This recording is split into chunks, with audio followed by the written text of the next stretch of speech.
Olá, pessoal! Vamos continuar a nossa aula sobre sujeito. Na última aula, falamos sobre sujeito simples, composto, oculto, elíptico e indeterminado. Faltou falarmos sobre a oração sem sujeito. É muito interessante nós nos lembrarmos que termos essenciais da oração são sujeito e predicado. E muitos se assustam. Opa, se o termo é essencial, como pode haver uma oração sem sujeito? Muito bem, ocorre que por vezes interessa muito mais a informação, interessa aquilo que se está dizendo e não há um sujeito fazedor da ação verbal. Então, nem um sujeito que não esteja fazendo ação. Não há a quem referir aquela ação verbal. Como vocês vão identificar esta circunstância de oração sem sujeito? Sempre verifique o verbo que estiver presente. Há verbos chamados impessoais. O que são verbos impessoais? São verbos que não admitem pessoa, que não estarão ligados a um sujeito. Nós vamos ver quais são esses verbos, em que circunstâncias eles aparecem e algumas outras situações especiais em que vocês irão localizar essa oração sem sujeito. Vamos começar agora pelos primeiros exemplos que trazem o verbo haver. Havia muitos curiosos na rua. Veja, ao se dizer havia muitos curiosos na rua, nós não precisamos identificar essa situação a um sujeito específico. Simplesmente constata-se que pessoas estavam na rua. Mas eu não usei o verbo estar, eu usei o verbo haver, que é um verbo que não admite o sujeito. Há uma outra situação do verbo haver em que não há a existência do sujeito. Quando se diz, veja o segundo exemplo, há 1 ano não nos encontrávamos. O verbo haver, quando indica tempo passado, também estará formando uma oração sem sujeito. Essa situação de oração sem sujeito deve trazer para vocês a seguinte ideia. Vamos lá. O verbo haver não admite sujeito. Outros verbos, sinônimos do verbo haver, admitem. Vejam que eu disse, há muitas pessoas andando na rua, ou se eu disser, muitas pessoas estavam andando na rua, nessas duas circunstâncias, nós temos sujeitos diferentes. Usei o verbo haver, estou usando um verbo impessoal. Ele não quer, ele não admite sujeito. Você pode se perguntar, mas qual é a diferença se você está dizendo a mesma coisa? Eu não estou dizendo a mesma coisa. Usar o verbo haver é constatar a situação. Usar o verbo estar é querer se referir de forma mais direta àquele sujeito que está ligado àquele verbo, seja o verbo estar, seja o verbo ocorrer, seja o verbo acontecer, que podem ser usados como sinônimos do verbo haver. Aceite isso, aceite que o verbo haver não quer sujeito e ficará muito mais fácil para você classificar esse sujeito presente na oração.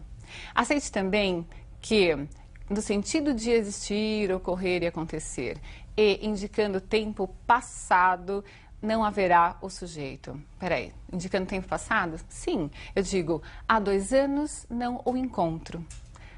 Daqui a pouquinho eu vou falar com vocês sobre concordância.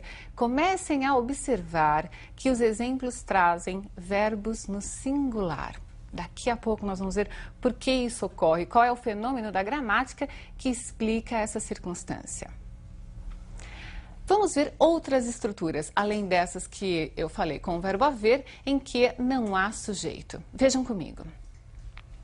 São 7 horas. O verbo ser, indicando horas, distância, temperatura, não admite sujeito, também é chamado impessoal. São 7 horas, eu poderia dizer, são 3 quilômetros daqui até a minha casa, eu poderia dizer, são 30 graus neste momento na minha cidade, enfim. Eu posso usar esse verbo associado a circunstâncias climáticas, não é? E veja só, climáticas, de distância também, não se esqueçam disso, não é? E de tempo também. É possível que vocês encontrem essa estrutura de oração sem sujeito com verbos que indiquem fenômenos da natureza. Pensem em vários. O exemplo está aí. Chovia naquela noite.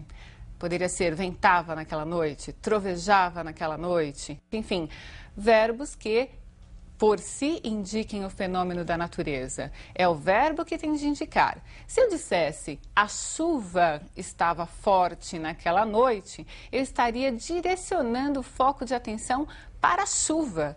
Se eu usar o verbo chover, a oração será sem sujeito. Se eu disser a chuva estava forte naquela noite, eu direcionei a minha atenção para o substantivo chuva. Observem essas diferenças, essas sutilezas no uso dos verbos, dos substantivos, na aplicação da gramática. Outra situação.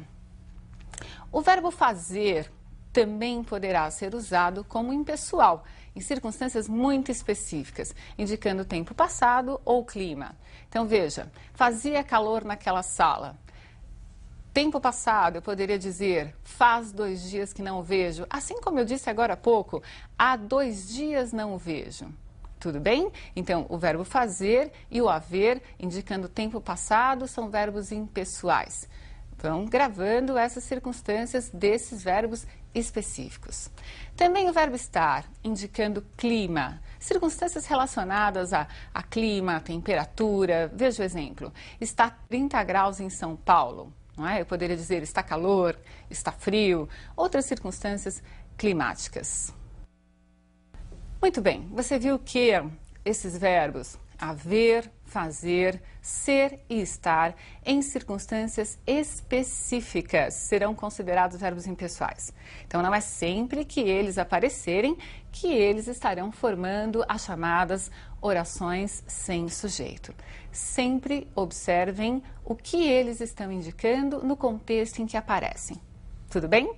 Há pouco eu disse para vocês que é necessário ver, observar a concordância desses verbos impessoais. Há uma regra geral de concordância. Esses verbos escapam dessa regra.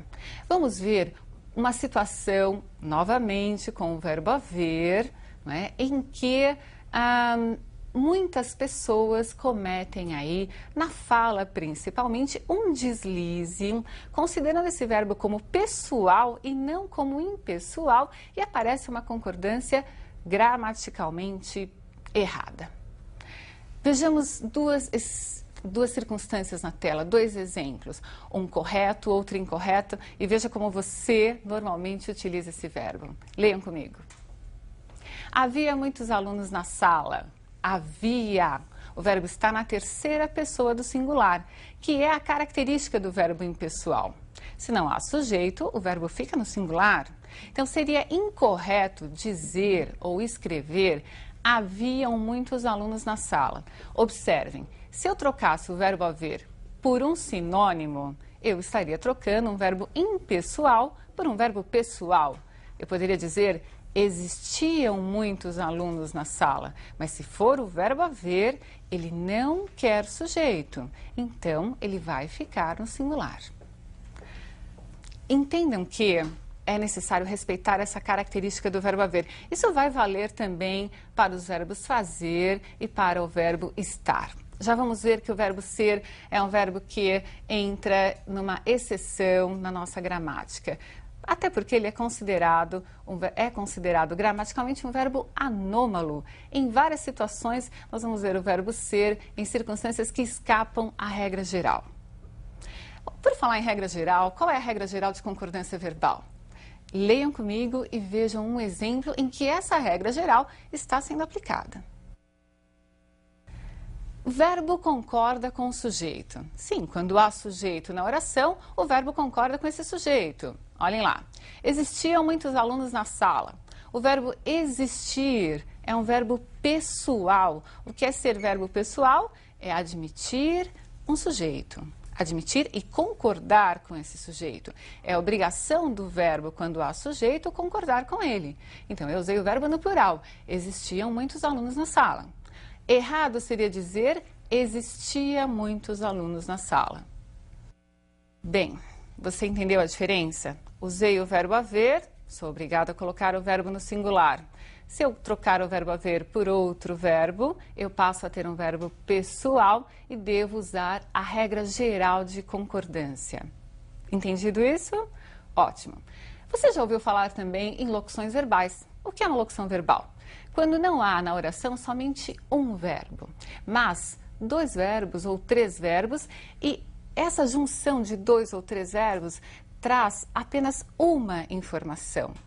Nós vamos ver como se faz a concordância em locuções verbais em que haja um verbo impessoal ou quando há um verbo pessoal. Como se aplicam as regras de concordância? A regra geral ou a regra especial para esses verbos chamados impessoais? Vejam os exemplos comigo e observem que na locução verbal há um verbo chamado principal. Como é que eu vou saber qual é o principal? É o último que você escreve. Aquele que estiver antes dele será chamado verbo auxiliar. Vejam os exemplos comigo. Deve haver questões mais simples. Deve haver. O primeiro verbo, o verbo dever, é o verbo auxiliar. O último verbo que eu escrevi, o verbo haver, é considerado o verbo principal. Quem é que manda nessa concordância? Quem manda nessa concordância, quem rege essa concordância é o verbo principal. Neste primeiro exemplo, é o verbo haver. O verbo auxiliar, seja lá qual for, vai seguir aquilo que o principal mandar. Ele é impessoal, o auxiliar será impessoal. Supondo que eu trocasse o verbo haver por existir, que não é impessoal. Lembrando, ele é sinônimo de haver. Quando eu faço essa troca, eu vou voltar para a minha regra geral de concordância. Observem, devem existir questões mais simples. Para a primeira oração, a palavra questões não é sujeito, a oração é sem sujeito. Para a segunda oração, o sujeito é questões. Observe o exemplo seguinte: há de haver questões mais simples, e logo abaixo, hão de existir questões mais simples. Pessoal, eu só devo me preocupar com aquele verbo que é principal.